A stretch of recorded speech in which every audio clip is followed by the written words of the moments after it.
Whether you love him or hate him, you can't deny the impact Conor McGregor has had on MMA. Everyone seems to have an opinion on the former two-division champ, and it hasn't always been nice. Liam Neeson was recently asked about the Notorious One, and he certainly had a few words to say, like calling him a leprechaun. When the 70-year-old actor was asked about his fellow Irishman, he didn't have many kind things to say. The Hollywood star was very adamant in saying that Conor hasn't been the best representative for the people of Ireland. Not sure if the Irish would agree. Extremely strong as well.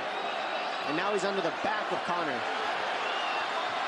So that Conor can't... Whenever Conor fights, the whole arena is filled with loud Irish fans, holding their flags and supporting one of their own. There's a reason why he's the biggest star the sport has ever seen, and a lot of credit has to be given to the Irish fan support. He acknowledged the fact that Conor is in peak physical condition. As a martial artist at the highest level, you have to be a near-perfect athlete. Neeson said he admired the fellow Irishman for all the work he's put in, but he just can't stand the guy. Liam certainly has the right to have an opinion on anyone, and Conor has had his share of controversies over the years. Oh, that leg's beat up, man.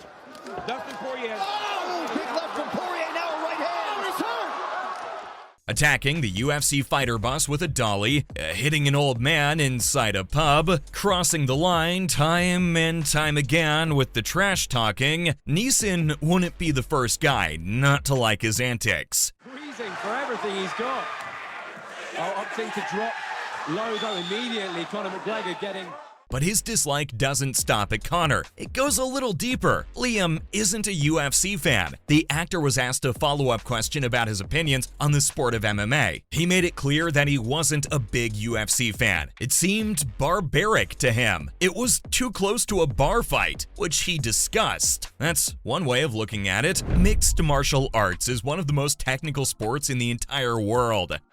Is the weight on his front leg. He likes to stay heavy on that front leg, and if Conor keeps kicking it, it could be an issue. You not only need to be in peak physical condition, but mentally sharp enough to defend yourself against a whole barrage of punches. Long gone are the days when the guys would be drinking beers and banging it out with fans screaming, "Just bleed." Liam acknowledged that he understood how the fans would react to his statements. These are martial arts practitioners who train for months for an upcoming bout. Big, deep breath by Chad Mendez.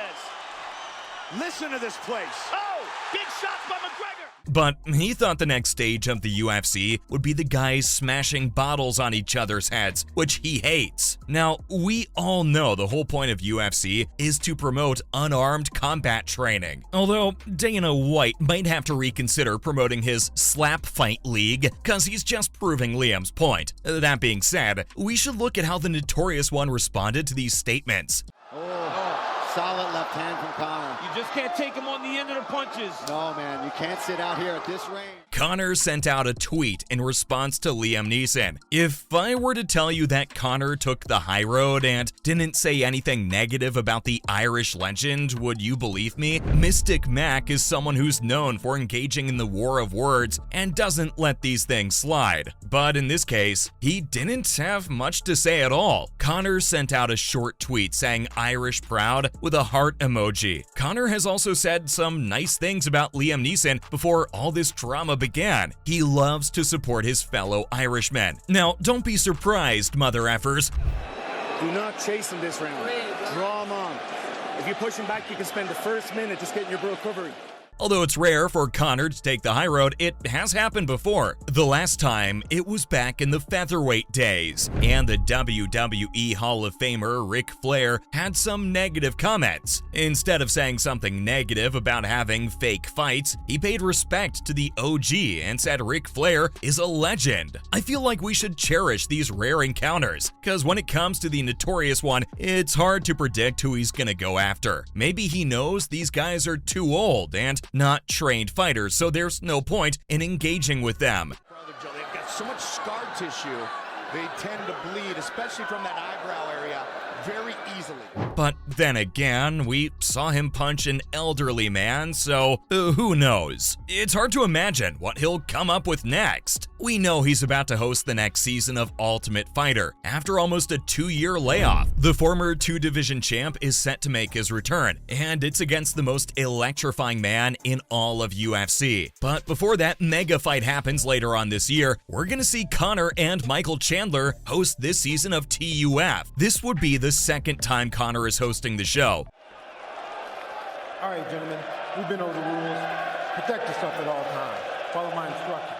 The last time was back in his featherweight days against Uriah Faber. That season remains to this day one of the most watched seasons in the show's history, and it's hard to argue that the credit doesn't go to Conor. So we can expect the same kind of entertainment this season as well. Although Chandler isn't someone who engages in trash talk too often, whenever he opens his mouth to say anything, it turns into a motivational speech. Now, I can totally see that having a negative reaction, and his being too nice angering Conor even more. But as I mentioned earlier, you never know how Conor's gonna act. We could have the nice Donald Cerrone version of Conor, or he could be bat crap crazy like he was in the third Dustin Poirier fight. Nevertheless, a big number of fans would be tuning in to watch the show, which is all the UFC wants, because ultimately, the show builds up to the fight between the two coaches, which is something we've all been anticipating. But is McGregor versus Chandler a guaranteed bar burner? In one word, yes. There's no way a Michael Chandler fight is going to be boring. The man lives to entertain, and he's willing to put himself in trouble to create violence for the fans. Both guys are fast starters, and they go all out in the first round. And they're both knockout artists. It's been argued who the hardest hitter in the lightweight division is, and the two main candidates are these guys. Now we'll finally get the answer to that question. It's more than likely that someone's lights are getting shut out. There are also a few other questions. Would Chandler just stand and bang, or would he take the fight to the ground? How good would Conor's speed and timing be after the long layoff and putting on the size? Guess we have no other option but to wait for these two to square off.